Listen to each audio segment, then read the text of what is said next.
সৈনিক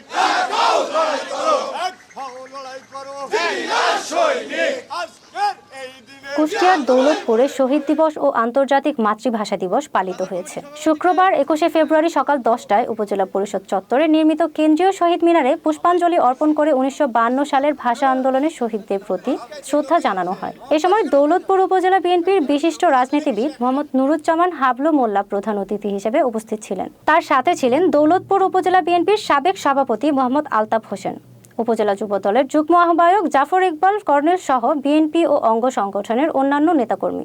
এছাড়া Daulatpur press club ডিপিসির সদস্যরা ও সাংবাদিকগণও উপস্থিত ছিলেন। প্রেস ক্লাবের সভাপতি এবং জাতীয় দৈনিক আজকালের খবর পত্রিকার দৌলতপুর প্রতিনিধি আব্দুল আলিম সাচ্চুর নেতৃত্বে ডেইলি বাংলাদেশ টুডের সম্পাদক আহসান হাবিব লেলিন, দৈনিক জবাবদিহি প্রতিনিধি রাকিব আলী, দেশ তথ্য প্রতিনিধি মোহাম্মদ হেলাল উদ্দিন, চ্যানেল এস প্রতিনিধি সেলিম রেজা রনি, জনিরুল ইসলাম সহ ক্লাবের অন্যান্য সদস্যরা শ্রদ্ধা জানান।